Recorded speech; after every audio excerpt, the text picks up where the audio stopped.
కేంద్ర సహాయ మంత్రి బండి సంజయ్ తన కుమారుడు బండి భగరత్ పై నమోదైన పోక్సో కేసుపై స్పందించారు.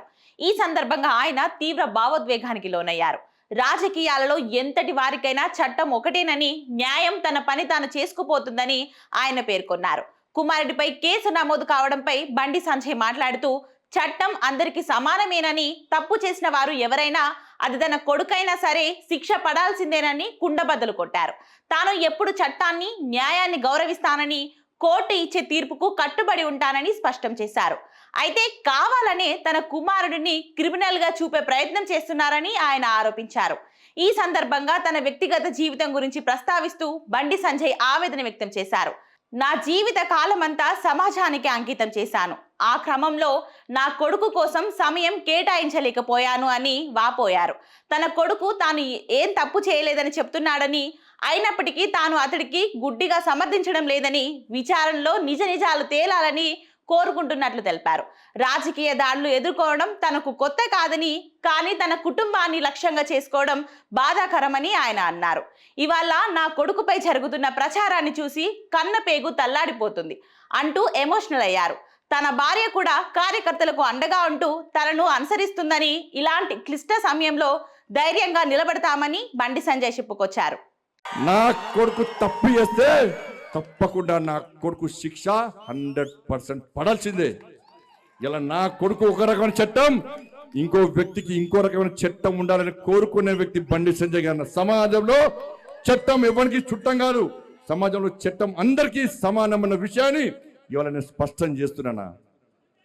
ఇవాళ మీరే మీ మనిషి ఆలోచించి, మీ కుటుంబ వ్యక్తికి ఆలోచించి, నా కొడుకుకు టైం ఇవ్వలేదన్నా, నా కొడుకుతో మాట్లాడలేదన్నా, ఇవాళ అదే నా కొడుకును ఒక క్రిమినల్ లెక్క సమాజంలో చూపెట్టే ప్రయత్నం చేస్తే ఒక తండ్రిగా ఎట్లా భరిస్తారో ఒక్కసారి ఆలోచించురన్నా.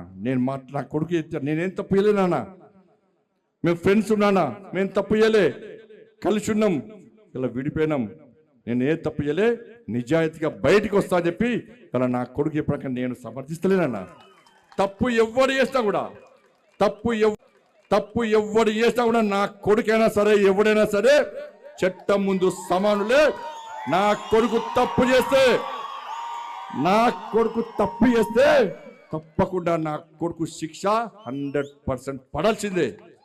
ఇలా నా కొడుకు ఒక రకమైన చట్టం, ఇంకో వ్యక్తికి ఇంకో రకమైన చట్టం ఉండాలని కోరుకునే వ్యక్తి బండి సంజయ్ గారు. సమాజంలో చట్టం ఎవరికి చుట్టం కాదు, సమాజంలో చట్టం అందరికీ సమానమైన విషయాన్ని ఇవాళ నేను స్పష్టం చేస్తున్నానా. ఇవాళ మీకు మా భార్య ఉద్యోగం చేస్తుంది బ్యాంకులో ఉద్యోగం చేస్తే నేను అడిగిన, ఎందుకు లీవ్ పెట్టినామమ్మా అని అడిగిన. నేను బ్యాంకుకు పోతే నా బ్యాంకు కస్టమర్ కడుకోమని కార్యకర్తలు బ్యాంక్ వస్తారు అన్నది. ఏదో సమస్య కోసం వస్తారు. అన్న, అక్క, వదిన, ఇవాళ సంజయ్కి చెప్పన్నా, ఏదో పని చేస్తే బ్యాంకులు బాగా డిస్టర్బ్ అవుతుందని చెప్పి లాస్ట్కు లీవ్ పెట్టి ఇంట్లో కూర్చుంది అన్న. ఇలా కార్యకర్తలు అందరూ నాకంటే ఎక్కువ భార్య దగ్గరకు పోతారు. వదిన పెళ్ళుంది, తృణమో ప్రణమో సాయం చేస్తుంది ఉంటే, వదిన బర్త్డే ఉంది, ప్రణమో సాయం చేస్తుంది, వదిన హాస్పిటల్ ఉన్నాం, తృణమో ప్రణమో సాయం చేస్తారన్న. ఉంటే సాయం చేస్తుంది, లేకుంటే ఏదో రకంగా ఇప్పించిపోతుంది అన్న. కానీ ఇలా కన్న పేగు డిప్రెషన్లో ఉందన్న, ఏడ్చుందన్న, డిప్రెషన్ పోతుంది, కనీసం సంధాయించే అవకాశం లేకుండా ఇలా ఇబ్బంది పడుతుంటే, ఇలా మా కుటుంబం మీద పరోక్షంగా ప్రత్యక్షంగా ఇట్లా దాడి చేస్తుంటే ఇలా ఏ విధంగా ఒక తల్లి భరిస్తుందో ఒక్కసారి ఆలోచించుడన్నా. తల్లడిల్లిపోతుందన్న, డిప్రెషన్లో పోతుందన్న.